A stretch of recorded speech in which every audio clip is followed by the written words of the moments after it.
Hey there. Hope all is well with you this week. Today we're going to be talking about the plateau.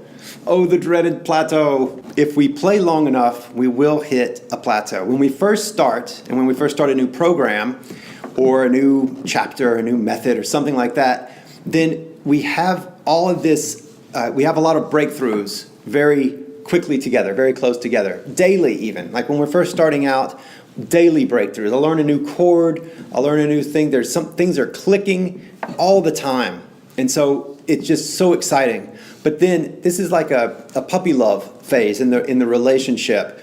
Then there's a lot of dopamine there. There's a lot of excitement. But then as we practice, those breakthroughs get further and further apart. And then we have between them, we have these plateaus where we're showing up and we're practicing, but it doesn't seem like we're getting any better. Like I can't see, I've been doing this for a month and I don't even think I'm any better than I was a month ago. I might even be worse than I was a month ago. And so they're very seductive, these plateaus, because our experience of them is that nothing is happening. But in fact, the plateaus are where the biggest learning happens. This is where we're really ingraining our movements. It's where we're doing some deep learning. Our conscious mind isn't aware of it, but there is massive amounts of progress and forward momentum happening within the plateaus. And we have to get through those to get to the breakthrough that we actually recognize as a breakthrough.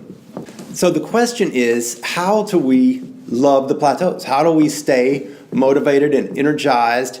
And how do we love the plateaus? And that's what we're going to talk about here. So the main thing is that our point of appreciation for our practices is not on some big thing that's 6 months away. I'm learning this big piece. It's 20 pages long and incredibly difficult, and I'm going to work on it for 2 years. I can't wait till 2 years is over. We can enjoy working on that, but we better enjoy the process because that's 2 years away, or however many the piece we're actually looking at is. So we can't focus just on those or we'll quit because it's too big and too far out.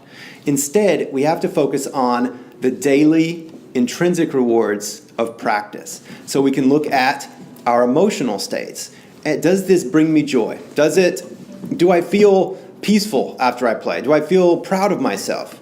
Do I feel like I've accomplished something? Even if it's just sitting down, and do I feel like I've conquered the world that throws so many things at me and I make time for something that I want to do? Like that's a joy in itself, just to know that that's happening. There's also the curiosity and just noticing, I wonder what happens here. My nails are just a little bit longer and they sound so much better today. I wonder. And so there's that curiosity that comes. What happens if I practice it this way? I've got this tricky spot. I wonder what happens if I just practice just the treble line by itself, then the bass, then try to put it back together. All these things that we just say in our practice, what if? And what happens if and what's going on here? All these curiosity-based questions. These provide a lot of reward if we can put our attention there. So instead of focusing on other things, I'm going to practice my scales, I might as well, log into Netflix and watch some movies while I do it. Well, that's not going to be a very great practice, and it's not going to fulfill us on a level that it could. Instead, how about I'm going to really focus in and look at my placement of every single finger. I'm going to listen really hard. It becomes more of an engagement exercise, an engagement opportunity that we're focusing in on specific details and looking at specific little things and getting the intrinsic rewards that comes with that. Mood, emotion, curiosity, engagement, really small victories. I'm hearing that I'm playing more evenly than I used to. My M finger used to pop out wildly on my scales and it doesn't anymore. I'm playing this phrase and this piece and I'm actually making it happen. I've got this, I want it to swell here and fade here and accent this note and do this and that. And it's happening. And it's such a triumph.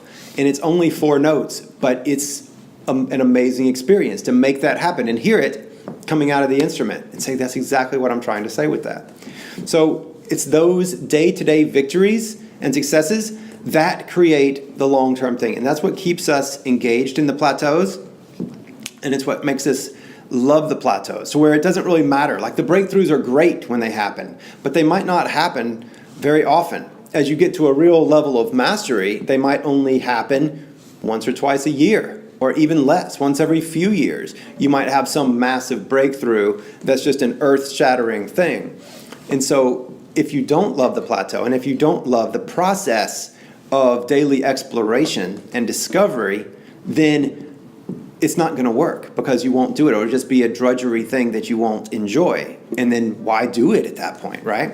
So then the main key to loving the plateaus and just to loving your practice in general is to look for specific things to get interested in, like the movements and the really small details of how things go, and appreciate the successes that come with those, just those incremental little successes that come with that.